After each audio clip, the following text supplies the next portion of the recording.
कराची में peoples party से नाउम्मीद होकर मजदूर तबका खुद ही आज़ाद उम्मीदवार खड़े होने पर मजबूर हो गए। इलेक्शन लड़ने बाद खुद ही अपनी मसला हल करेंगे। सबसे बड़ा मसला एक मुर्दे के ऊपर दूसरा मुर्दा कब्रिस्तान में दफनाने का है। रिपोर्ट कर रहे हैं रॉयल न्यूज़ के नुमाइंदे एजाज मलिक कराची से। जी बिल्कुल, इस वक्त मैं मौजूद हूँ PSO 88 में, जहाँ पे नाज़मुद्दीन बलोच जो है ना आज़ाद उम्मीदवार खड़े हुए हैं।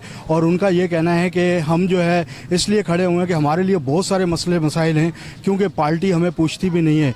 सबसे ज़्यादा मसला ये है कि कब्रिस्तान के अंदर जगह ही नहीं है कि एक मुर्दे को हम निकालते हैं और दूसरे को उसमें दफन करते हैं। तो इसके हवाले से हमारे साथ जो है ना यहाँ के जो आज़ाद उम्मीदवार खड़े हुए हैं, उनसे जानते हैं कि उनका क्या कहना है। जी अस्सलाम वालेकुम। बिस्मिल्लाहिर्रहमानिर्रहीम। आज इलेक्शन का जो है वो शेड्यूल जारी हुआ है।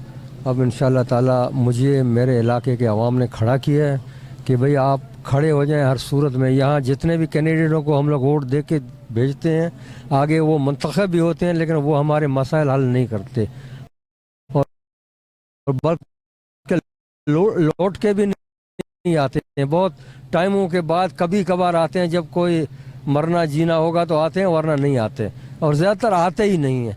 और मसाइल इतने हद से ज़्यादा हमारे यहाँ सबसे अहम मसला, जिस तरह से लोगों ने आपको बता दिया कि कब्रिस्तान का है।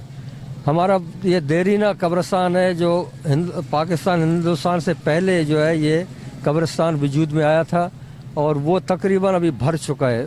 और बीच में थोड़ा हिस्सा था, वो फिर मैंने डिप्टी कमिश्नर से रिक्वेस्ट करके वो कब्रिस्तान को 25 एकड़ पे ले आया, और KDA से मैंने उसकी 4 दीवारी भी बनाई, लेकिन वो अभी मुकम्मल हो चुकी है। उसमें तदफीन के लिए कोई जगह ही नहीं है।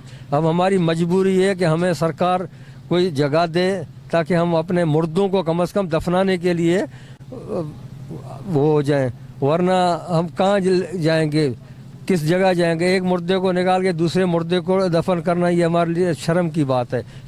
ये पहले भी आप खड़े हुए हैं कि पहली दफ़ा खड़े हुए? ये मैं पहले एज ए UC नाज़िम में खड़ा था 2 दफ़ा, बल्कि उससे पहले काउंसलर ज़ियाउल हक साहब के दौर में मैं काउंसलर था,